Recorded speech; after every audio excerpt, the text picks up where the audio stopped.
Ok, et s'il vous plaît, c'est en lien avec quel projet? Oui, oui, parce qu'en fait, c'est ça qu'il faut vous dire. Est-ce que tu remets ça toujours dans le cadre de travail dans une grande entreprise, là, non? Oui, oui, la communication. Que être communicatif dans une grande entreprise.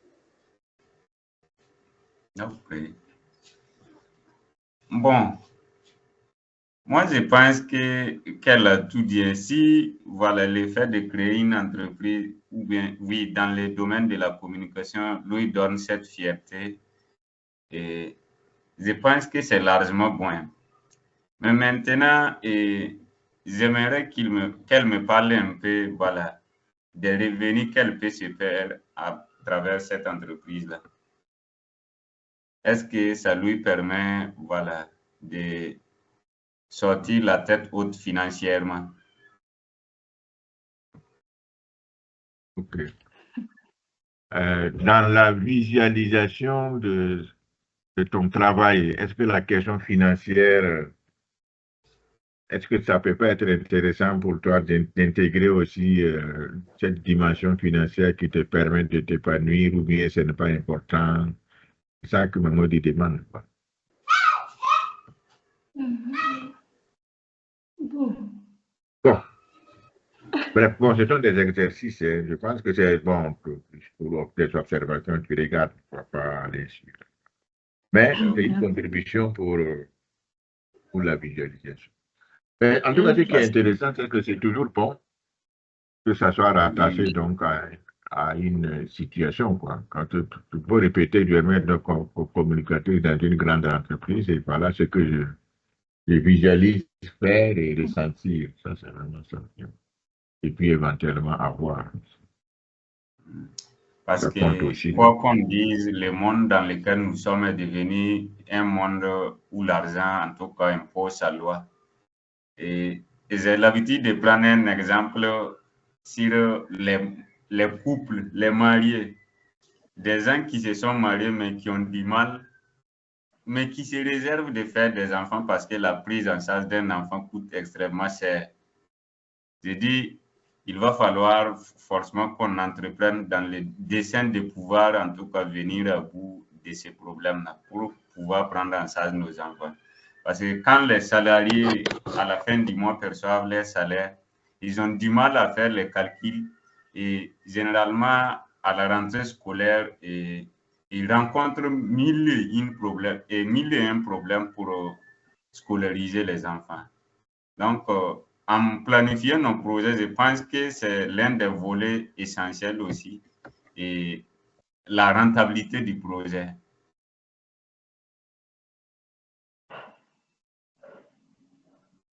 OK. Bon, donc ça c'est, on va dire, le projet, c'est-à-dire la planification du projet doit intégrer toutes ces questions. C'est ça. Maintenant, Oui, la oui. visualisation, c'est, on est ensuite, on se projette dans le succès du projet. Si le projet réussit, quels sont mes sentiments, comment je vais vivre ça, c'est ça la visualisation. Ok, Maintenant, ok. on est en train de faire un peu les nuances entre l'idée de projet, partage de maintenant, c'est de visualiser le projet. Réussi. Ok. Et pour moi, concernant la visualisation, la réussite d'un projet a toujours été, en tout cas, un sentiment de fierté, surtout pour soi-même et pour la communauté. Parce que si l'on fait une revue de ses actions et ce que le projet peut apporter au développement ou encore, voilà, un coup de pouce au bien-être de la société, je pense que c'est vraiment un sentiment de fierté. OK. Donc, la visualisation peut intervenir, porter donc un sentiment de fierté. Je crois que c'est, Juma était petit dans l'accompagnement de ses parents qui peut avoir aussi ce sentiment de fierté, tout ça. Communauté, parents, tout ça sont des accompagnements. Et la philanthropie de, je ne sais pas, de Lido. C'est Zuma qui était dans la philanthropie, là, voilà, pour comment tout ça. OK. Écoutez, bon, merci pour... je vais donc vous demander, donc, dans les exercices là, hein, de poursuivre donc la visualisation, mais maintenant pour votre projet professionnel, hein, cette fois-ci-là. Bon, il y en a qui ont commencé déjà. Allez, donc on va avancer sur notre thème, qui est, je parle de l'art de vendre. Je rappelle que j'aurais besoin à vie de ces deux thématiques-là. Thématique de développement personnel, donc de fixation d'objectifs. On n'a pas le choix. Je veux toujours affiner vos objectifs, vos projets. Mais vous aurez toujours besoin aussi, malheureusement, de développer une capacité de confiance en vous, une capacité donc de vente de votre projet. Ces deux qualités vont accompagner la qualité de votre projet. En d'autres termes, si vous avez un projet de qualité, vous n'avez pas une de fixation d'objectif, ni capacité de vente, le projet n'ira pas loin. Et si vous avez ces deux capacités-là, votre projet ira loin.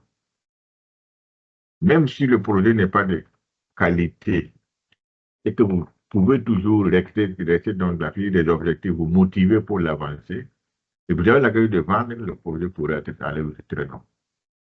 Voilà un peu le problème qu'on a avec ces éléments-là. Peut-être que la plupart des projets donc, qui ont des difficultés, on n'a pas suffisamment construit ce pilier donc, de triangle.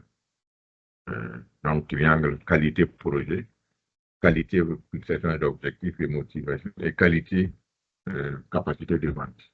C'est vraiment les trois triangles hein, qu'il faut développer aujourd'hui pour accompagner votre insertion. Bon, je rappelle que ici, là, l'objectif n'est pas vraiment de vous donner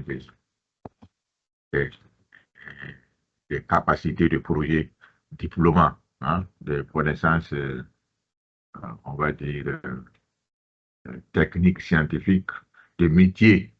Non, c'est juste pour reconnaître l'importance de ces compétences-là que vous avez ou que vous devez acquérir si vous voulez changer de compétences.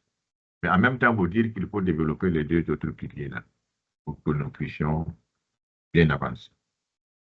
Bien sûr, au niveau du projet aussi, on est en train de travailler pour que vous puissiez accepter l'idée qu'on ne peut pas démarrer avec tout. Il faut démarrer avec un seul pas. Et ce pas-là, on va le chercher ensemble. C'est quoi votre projet véritablement, on va dire, solide, sur lequel il faut investir.